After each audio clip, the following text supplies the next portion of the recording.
Since Bishop John came on board with Wisconsin Annual Conference as the Episcopal leader, the cabinet, particularly the district superintendents, we have been busy almost in the last couple of years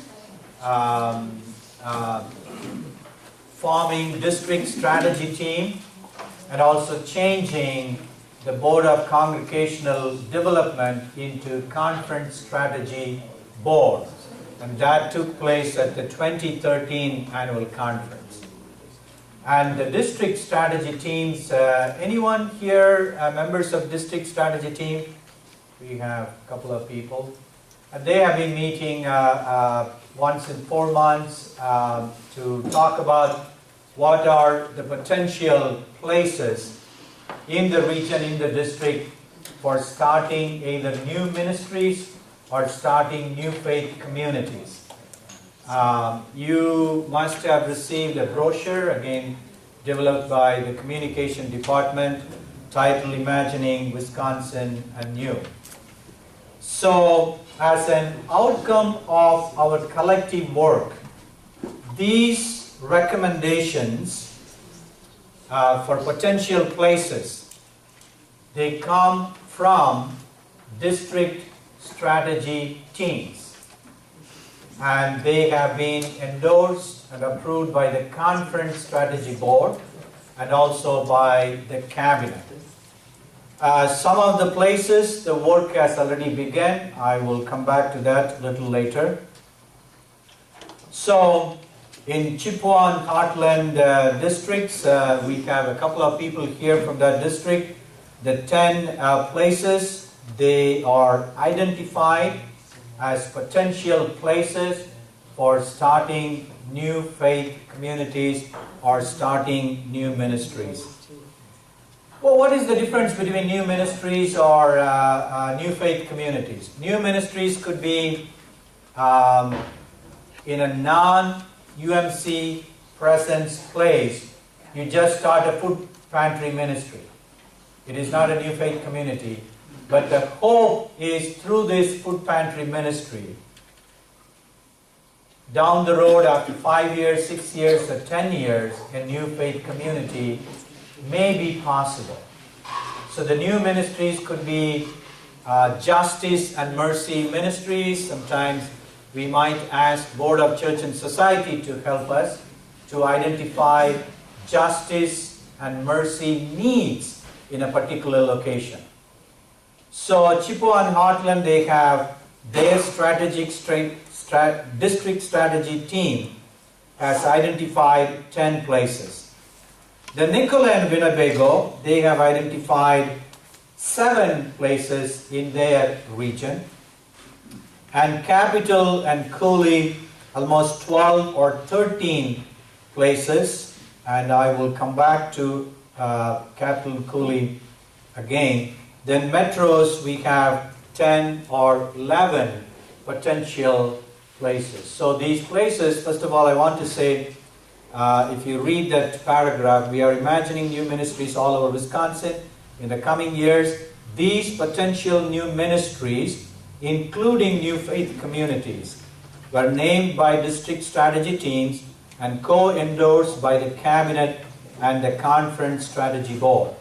We invite clergy and lay to continue to pray for our collective, cooperative, and collaborative efforts in this journey.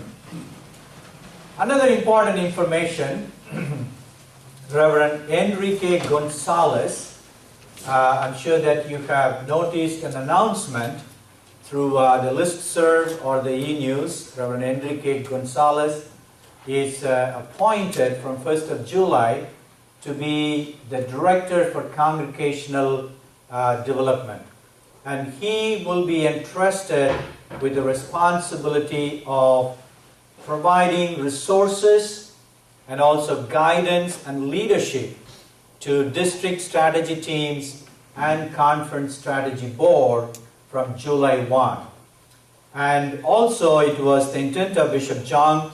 Last year, we brought the Director of Connectional Ministries to the Cabinet table, and now the Director of Congregational Development will also be part of the Cabinet table, the appointed Cabinet. Previously, the appointive cabinet meant the bishop, clergy assistant to the bishop, and the 4 district superintendents. And now, since last year, the director of Connection Ministries, and this coming year, the director of congregation development, they are going to be additional members to the appointive cabinet. So Enrique will be providing overall leadership to the implementation of these potential places to eventually become a new faith community, to eventually become a new ministry. I'm sure that you have a question about how did we identify this place? Did we follow any criteria? For example, the capital and Cooley, I'm sure that the 2 members can add to what I have shared. Number 18, if you look at number 18, Cambridge Servant Community is already in existence. It's focusing on the young adults between Cambridge and Sullivan. A few people who came to the district strategy team and said that we want to focus on young adults. The age group is between 18 and 35. There are more people in that location, like between Cambridge and Sullivan. So we would like to start a new faith community, and that was launched in August of 2013. And they just sent me about 2 weeks ago their quarterly report, and it's going very well. They attract, so far, they have about 30 to 35 people, and they worship in a barn right now. And that servant community church is parented. We want to make sure that these potential places, they do not begin in isolation. We want to make sure that they are parented and partnered with already an existing congregation, United Methodist Church. So this servant community focusing on 18 to 35, that young adult group, is parented by Cambridge Wellerup United Methodist Church. It's already a congregation. I do not know the age of the church. It's a healthy church, and it's a thriving congregation, and they were willing to partner. They were willing to supervise. Partnering is basically for the daily supervision, overseeing the work. Hope that I will come back to the criteria. So the Cambridge Wellerup has come forward to parent and partner with that church. Fort Atkinson, number 20, that was launched about 2 months ago. They are the Fort Atkinson First Church is parenting, or in other words, they are birthing this church, reaching out the Hispanic population in Fort Atkinson. We have a lay missioner, Modesto Soto from Dominican Republic, who is appointed there as a lay staff.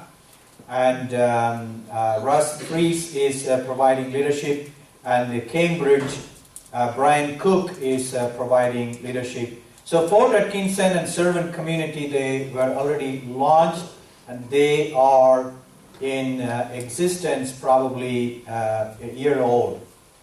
Madison African American, Madison Grassroots was launched last November. Right now Brian Adal is the church planter. They started with focusing on young adults in Madison, particularly the Willie Street. Anyone is familiar with Willie Street here? So it's a kind of a different culture, so the approach is different.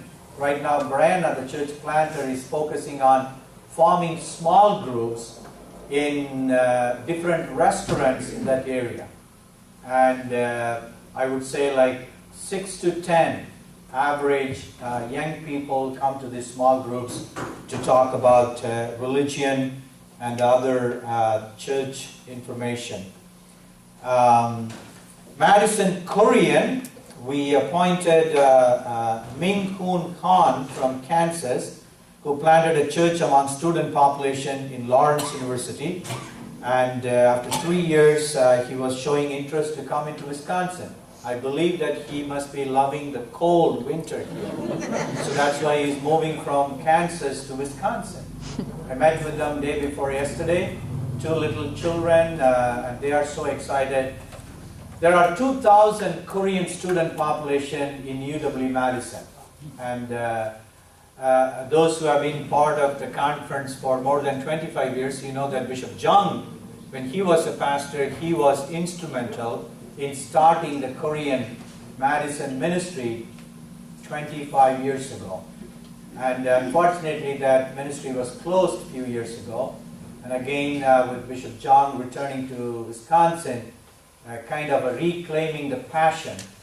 And also the Madison population, the Asian population is growing, both Korean and Chinese among the Asian population are the most growing population. So Pastor Han will be starting from 1st of July, Madison Korean.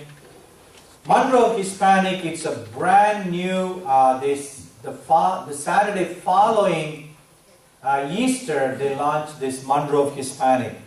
Between Monroe and Darlington, 8.7% are Hispanic population. Anyone from that area? Darlington, Monroe? No, but yes. And a lot of Hispanic population, so a small study was launched about a few weeks ago, the Saturday after, with 11 adults and 2 infants showed up for the first small group study. And Monroe Church is going to parent that Monroe Hispanic.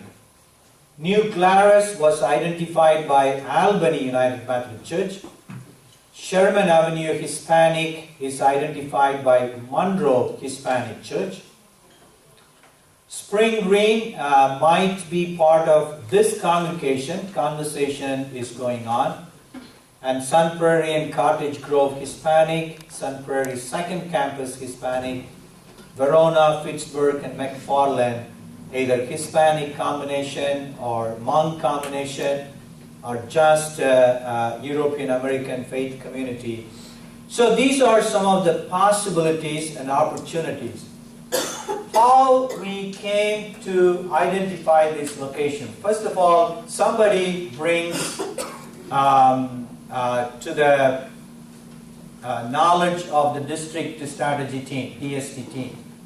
You know, we have a great need. Well, why don't you come and start a Hispanic ministry? The Sherman Avenue people, they said that in the Sherman Avenue area, once upon a time, the African American population was growing, but now African American is the second growing population. The first growing population is Hispanic. And they said that this is the statistics, so can you help us? So when we talked with Monona Church, they said they were interested. Now Rafael Cubalati already started an ESL and computer class for Hispanic population in Sherman Avenue Church. So that's the way. Then we ask the people who bring to our attention a potential place to develop a ministry plan. And the ministry plan will have the demographic information and how it's going to be partnered and parented, and all those information. It's about 3-page ministry plan information. Then the district strategy team will do a windshield tour. You know, we gather together in a couple of vans and we tour the entire area and we talk to people. We interview people, the district strategy team. You know, what do you think? Common people, what do you think? You know, who are the most growing population in this area? How many Mexican stores? How many Hmong stores? How many restaurants? So depending on that information, the windshield tour information is also added to the ministry plan. So once the district strategy team is convinced of the need, either to start a new ministry or to start a new faith community, that's the way a new potential place is identified. So this is going to be presented to the annual conference. I don't think this is an action item, but Enrique will be there, the 4 district superintendents and the cabinet, other members. will be talking about it. And so far, 2 full-time planters. For example, if you look at metros, number 40, the last one, Waukesha, Milwaukee, Urban, Poima, multicultural. I believe that Poima is a Greek word. Anyone is a Greek specialist? I think you are all Hebrew and Latin specialists. Poima is a Greek word, I believe, for bringing people together, something like that. And Juan Garari is appointed full-time, beginning from July. Then, as I mentioned, that Madison Korean, Pastor Khan, is appointed full-time. So far, we have only 2 full-time church planters for 23 and 40. The rest of them, we are looking for church planters, both clergy and lay people. Bishop John made it very clear that we should not restrict church planter appointment only to clergy, but we should be open to the lay people as well, and especially lay people who are thinking, praying, and reflecting and passionate about moving into candidacy process. There are several of them. I see 2 of them sitting here in one of the tables right now. And such people could be potential church planters. So eventually, after planting the church, by the time they will have completed their candidacy process, and through the process with DCOM and BOOM, we can certify them, license them, ordain them, and they will be able to continue to nurture those faith communities. So, the cabinet is very open to appoint church planters, either lay or clergy, and we are looking for potential church planters. So if your church has a potential person to be considered, most likely to enter into candidacy process, please let me know for Capital and Cooley District.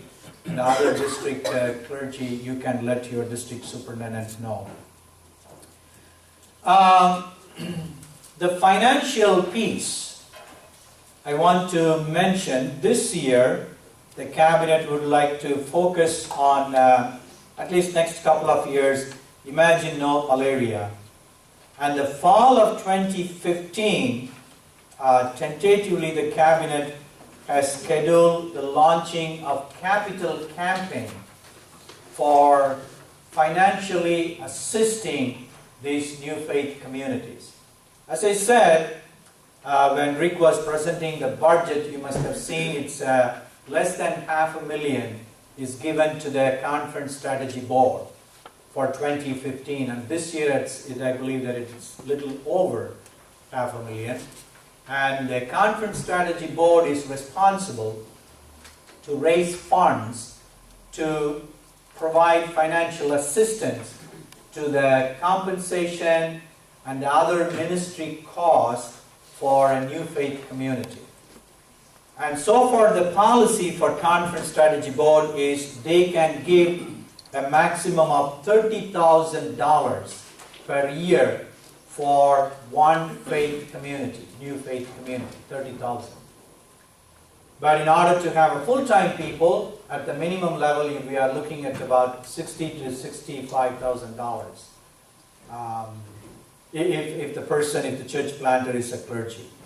So, Bishop Jung has been talking about it, and the cabinet is in the process of consulting with United Methodist Foundation and also hiring a consultant in the future to guide us and give us the input how we can launch this capital campaign more successfully so that these 40 places will have enough funding in place. So that is that's part of our conversation at this point.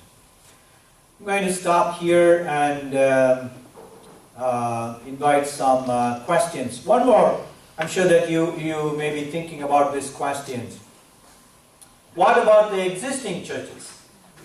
There are a number of churches that are declining. in membership and financial resources and ministries. So what about the existing churches? What will happen?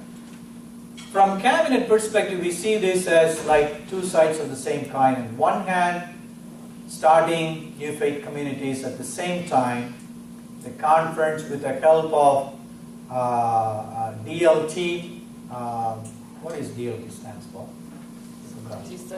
Discipleship Leadership Team.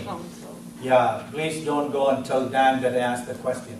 DLT, Discipleship Leadership Team, the cabinet is constantly asking Dan, how can DLT come up with a strategy and resource material so that the existing churches that are struggling can also be simultaneously helped and resourced. So we are not neglecting, we are not doing the new faith community launch at the expense of the existing churches. There are churches that are turning around, there are churches that are willing to help other churches, there are churches that are growing.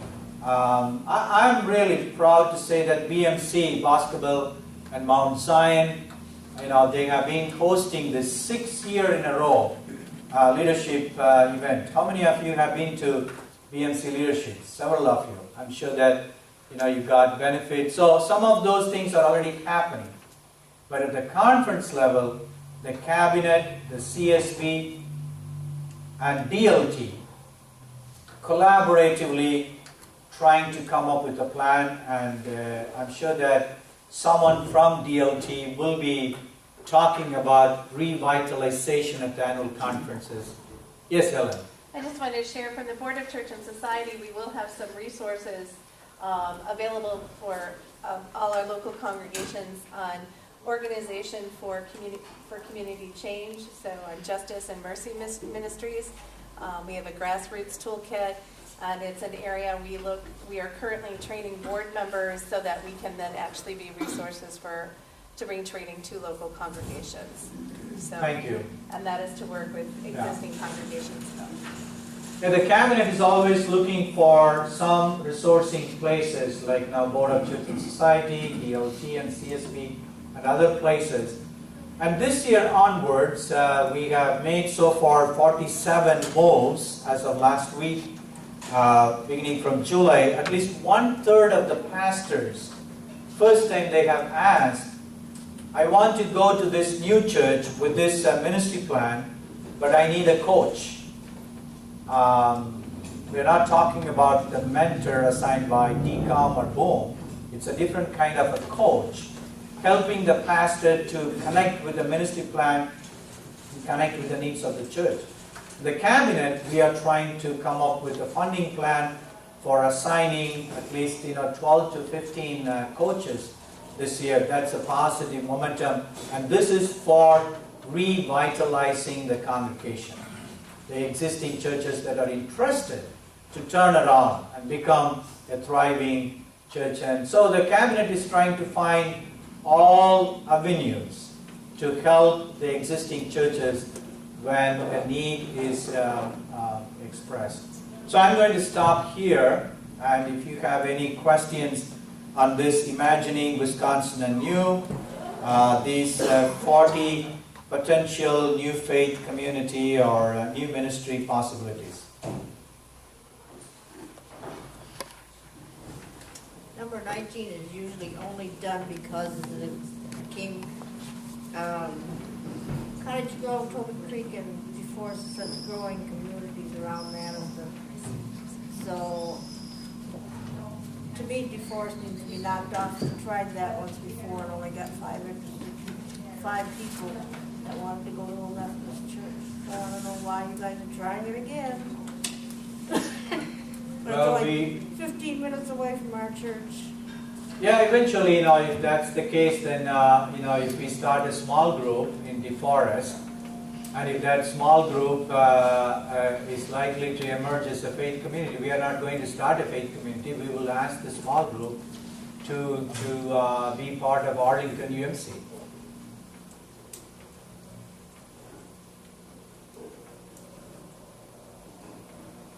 We did do the windshield tour of DeForest and Token Creek and Cottage Grove. So that's why it's listed Cottage here. Grove doesn't have any church? No.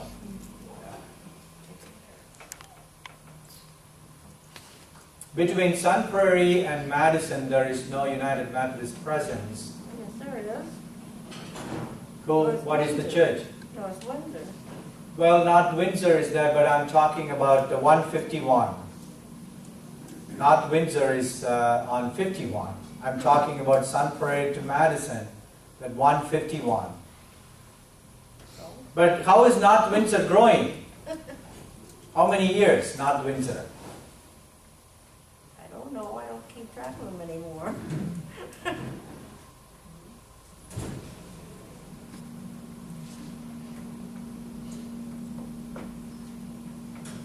Yes, Tom. Well, one time we were looking in that very southwest corner area of Wisconsin there to start one. Has that kind of been forgotten about? Is it between Platteville and Dubuque? Yeah, down Keeler. close to the Dubuque, Keeler area, yeah. Getting that bedroom community that comes out of Dubuque. That's part of, between Platteville and Dubuque is part of District Strategy Team, and we have not done the windshield tour yet. So that's why it's not here. So the places where we have completed windshield tours, the places where they have developed a ministry plan, these are the places. So eventually it will become. It's kind of open-ended. So.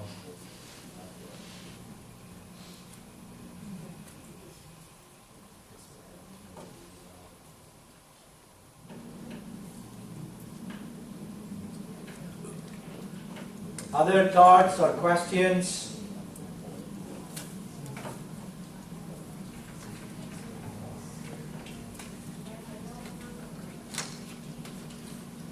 Let me also share an invitation. If you happen to know any growing ethnic population or like servant community and Madison grassroots, if you really want to focus on young adults through your church, please let the district strategy team know so that we can follow up and come and have a conversation and whether we could help you to develop.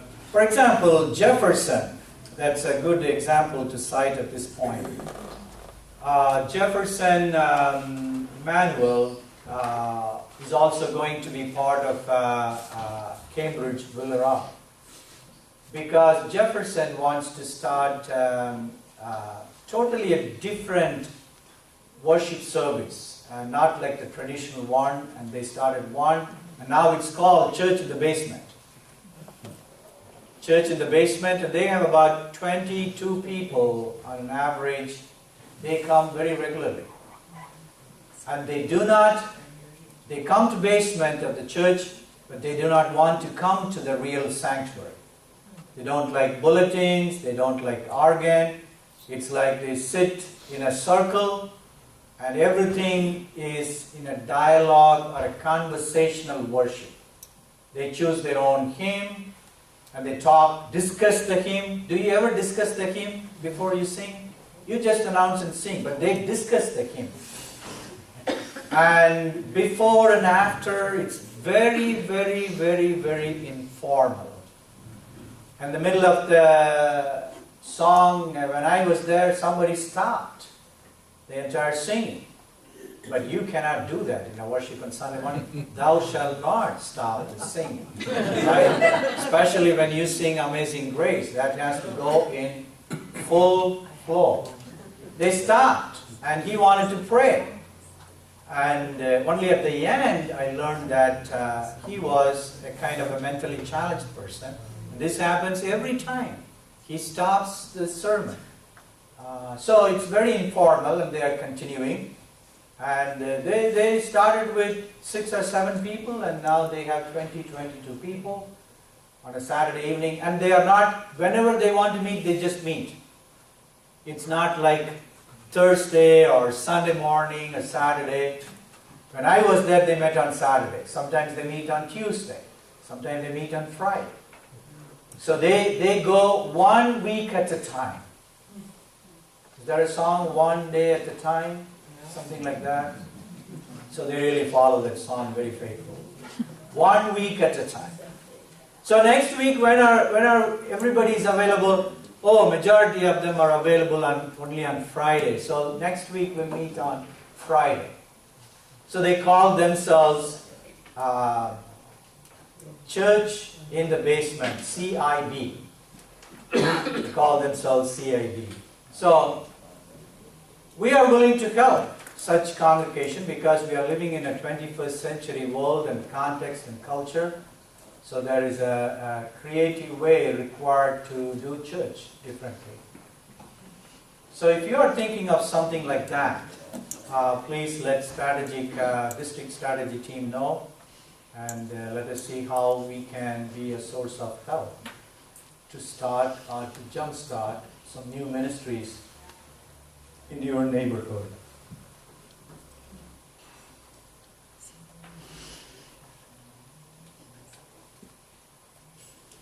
Looks like a funeral service. Yes, Rick. Can I put in a plug for those new ministries? The foundation does have grants available. If you go to our website, actually they were talking about here, a grant this year for starting a food pantry and food donation. Free meal. Free meal. Wednesday night. Church in the Basement, I was there Wednesday. They got new Bibles for that group that we were able to give them a grant for. So it's a way to help revitalize some of your congregations too. So I'll put in that plug. They won't hear that at the other 3 meetings today. So. Thank you, Rick. So that's a good news. You know, they provide grants to start new ministries if they are going to be a source of help in advancing the kingdom of God through your local faith communities.